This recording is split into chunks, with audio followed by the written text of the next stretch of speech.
23 जुलाई मंगलवार देश की मुख्य बड़ी खबरें। उत्तर प्रदेश की योगी आदित्यनाथ सरकार ने कांवड़ यात्रा मार्ग पर पड़ने वाली खाने पीने की दुकानों पर नाम लिखने को फरमान सुनाया है, जिसका राष्ट्रीय लोकदल के मुखिया जयंत चौधरी ने विरोध किया है। जिसके बाद अनुमान लगाया जा रहा है कि क्या रालोद एनडीए का साथ छोड़ेगी। कांग्रेस प्रदेश अध्यक्ष अजय राय ने कहा कि अगर वो वाकई इस फैसले के खिलाफ हैं तो उन्हें केंद्र से अपना समर्थन वापस लेना चाहिए। अजय राय ने एनडीए के सहयोगी जयंत चौधरी और चिराग पासवान से उनके विरोध को लेकर कहा कि अगर ये लोग वाकई इस फैसले के खिलाफ हैं तो उन्हें सरकार से अपना समर्थन वापस ले लेना चाहिए। सरकार पर दबाव बनाएं, सरकार से समर्थन वापस ले। यह फैसला निश्चित तौर पर गलत है, ये बांटने का काम है। देश के आम लोगों में ठेला कौन चलाता है? वो गरीब आदमी ही है, चाहे वो हिंदू हो मुस्लिम हो। तो क्या आप इनका नाम लिखवाकर इनका चरित्र हनन करना है? ये सब चलने वाला नहीं है। ऑल इंडिया मुस्लिम जमात के अध्यक्ष मौलाना मुफ्ती शहाबुद्दीन रजवी बरेलवी ने अपने एक बयान में कहा कि भारत के दो पड़ोसी देशों में सियासी हालात बहुत खराब है। दोनों देशों में कानून व्यवस्था, आपसी सौहार्द, एक दूसरे का सम्मान के साथ ही अत्याचार बढ़ गया है। इसलिए भारतीय सरकार को सरहदों पर सतर्कता बरतनी होगी और भारत के विदेश मंत्रालय को दोनों देशों में हो रही उथल पुथल पर गहरी नजर रखने की आवश्यकता है। मौलाना ने कहा कि बांग्लादेश में रिजर्वेशन को लेकर छात्रों का आंदोलन उग्र होता हुआ दिखाई दे रहा है। छात्र यूनियन के साथ वहां की स्थानीय राजनीतिक पार्टियां भी आंदोलन का हिस्सा बन गई हैं। इसलिए बांग्लादेशी सरकार को हालात कंट्रोल करने के लिए पूरे देश में कर्फ्यू लगाना पड़ा। मुख्यमंत्री योगी आदित्यनाथ ने आजमगढ़ मंडल के सभी अधिकारियों के साथ समीक्षा बैठक की। बैठक के दौरान आजमगढ़ के जनप्रतिनिधियों से भी की मुलाकात की। जनप्रतिनिधियों की शिकायत पर आजमगढ़ के डीएम और एसपी को सीएम योगी ने फटकार लगा दी। साथ ही अधिकारियों को चेतावनी भी दी। वहीं मऊ और बलिया के अधिकारी ऑनलाइन बैठक जुड़े थे। सीएम ने विकास कार्यों और कानून व्यवस्था के अधिकारियों के साथ समीक्षा की। इस दौरान मेहनगर की गौशाला कांड पर सीएम योगी ने अधिकारियों की क्लास लगाए। जनप्रतिनिधियों ने कहा कि अधिकारी बात नहीं सुनते हैं। इस पर सीएम योगी ने डीएम विशाल भारद्वाज को सख्त निर्देश दिए। कोबरा कांड मामले में मशहूर यूट्यूबर एल्विश यादव मंगलवार को ईडी के सामने पेश होंगे। बता दें, एल्विश यादव को 17 मार्च को नोएडा पुलिस ने पार्टियों में सांप के जहर के इस्तेमाल की जांच के सिलसिले में अरेस्ट किया था। एल्विश के खिलाफ पूर्व सांसद मेनका गांधी की संस्था पीपुल्स फॉर एनिमल्स के पदाधिकारियों ने सांपों की तस्करी करने का आरोप लगाया है।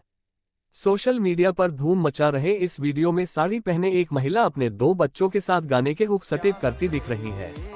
ये वीडियो तब और क्यूट हो जाता है जब महिला मुस्कुराते हुए सारे स्टेप्स बड़ी सफाई से परफॉर्म करती है।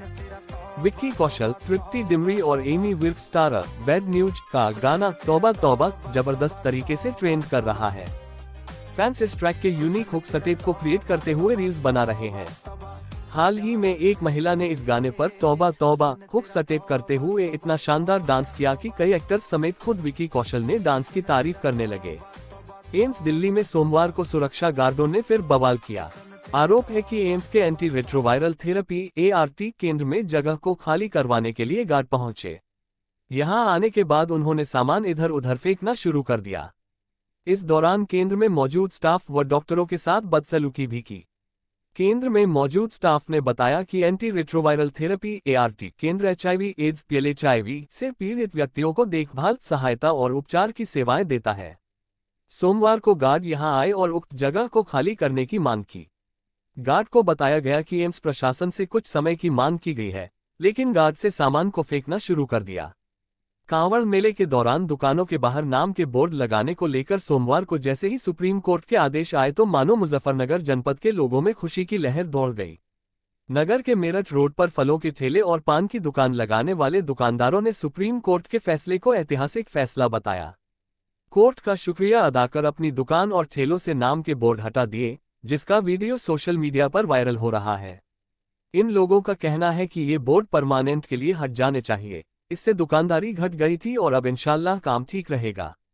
फलों का ठेला लगाने वाले निसार ने कहा, हमने नेम प्लेट हटा दी है और सुप्रीम कोर्ट का हम शुक्रिया अदा करते हैं। सुप्रीम कोर्ट ने हमारे हक में फैसला किया है। हमें बहुत अच्छा लग रहा है। बस दिक्कत तो कुछ नहीं थी, लेकिन थोड़ा सा काम पर फर्क तो पड़ ही रहा था। अब फर्क नहीं पड़ेगा, पहले की तरह ही काम चलेगा। ये परमानेंट के लिए ही हट जाने चाहिए। कुशीनगर के खड्डा कस्बे की रहने वाली तनु मोदनवाल ने मोबाइल पर एक मैसेज देखा जिसमें दावा किया गया था कि घर बैठे रुपये कमाएं। तनु ने बताया कि बेरोजगार होने के चलते वह इस लुभावने मैसेज में फंस गई। बताया गया कि होटल के लिए ऑनलाइन रेटिंग देना है और प्रत्येक रेटिंग पर 50 रुपये मिलेंगे। इसके लिए कोई रुपये नहीं जमा करना था। काम किया तो रुपये खाते में आने लगे। इसके बाद भरोसा और बढ़ गया। ऐप पर तमाम लोगों का काम करने और पेमेंट पाने का स्क्रीनशॉट अपलोड हो रहा था। इससे फ्रॉड होने की आशंका तनिक भी नहीं हुई। बाद में ऑफर दिया गया कि 5,000 रुपये जमा करने पर 6,500 मिलेंगे। इसके बाद 5,000 रुपये अपने बैंक अकाउंट से ट्रांसफर कर दिया। बाद में कहा गया कि यह रुपया तब मिलेगा जब 8,500 जमा होगा। इस तरह धीरे धीरे वह साइबर ठगों के बुने जाल में फंसती चली गई और इस तरह उसने 1,11,100 रुपये गंवा दिए। जब उसे यह एहसास हुआ कि उसके साथ ठगी हुई है, इसके बाद तनु ने पुलिस को तहरीर देकर कार्रवाई की मांग करते हुए रुपये वापस दिलाने की गुहार लगाने लगी। तहरीर के आधार पर पुलिस मामले की छानबीन में जुटी हुई है। ताजनगरी से कई अजीबोगरीब मामला सामने आया है। परिवार परामर्श केंद्र में शनिवार को 120 वादों में दंपतियों की काउंसलिंग की गई। एक मामले में एक दंपति साथ में पैग लगाते हैं, फिर उसके बाद पति को सिगरेट पीने का नशा है। वहीं इसके बिल्कुल अलग पत्नी को पैग पीने के बाद अलग ही शौक है। पत्नी के यही शौक दोनों के बीच मनमुटाव की वजह बन जाती है। उत्तर प्रदेश के डिप्टी सीएम केशव प्रसाद मौर्य सोमवार को अपने जयपुर दौरे पर हैं। इस दौरान उन्होंने राजस्थान के राज्यपाल कलराज मिश्रा से मुलाकात की है। दोनों नेताओं के बीच यह मुलाकात लखनऊ स्थित राजभवन में हुई है। हालांकि उत्तर प्रदेश के संदर्भ में इस मुलाकात को सियासी आईने से देखा जा रहा है। राज्यपाल सचिवालय द्वारा दी गई जानकारी में कहा गया, राज्यपाल कलराज मिश्र से उत्तर प्रदेश के डिप्टी सीएम ने शिष्टाचार भेंट की है। राज्यपाल कलराज मिश्र से सोमवार को राजभवन लखनऊ में उत्तर प्रदेश के डिप्टी सीएम केशव प्रसाद मौर्य ने मुलाकात की। इस दौरान उन्होंने राज्यपाल मिश्र का शॉल ओढ़ाकर पुष्पगुच्छ और भगवान बुद्ध की प्रतिमा भेंटकर अभिनंदन भी किया। बरेली तहसील सदर में आयोजित संपूर्ण समाधान दिवस में सोमवार को 2 बहनें पहुंची। उन्होंने बीते दिनों पुलिस मुठभेड़ में जख्मी हुए हिस्ट्री शीटर ललित सक्सेना पर स्कूल की भूमि कब्जा कर उसे बेचने के आरोप लगाए। साथ ही अधिकारियों से भूमि को कब्जा मुक्त कराकर उन्हें दिलाने की मांग की। एडीएम सिटी सौरभ दुबे ने कोतवाली इंस्पेक्टर को प्रकरण की जांच सौंपकर नियमानुसार कार्रवाई के निर्देश दिए हैं। साथ ही संबंधित कार्रवाई से अवगत कराने के लिए भी कहा है।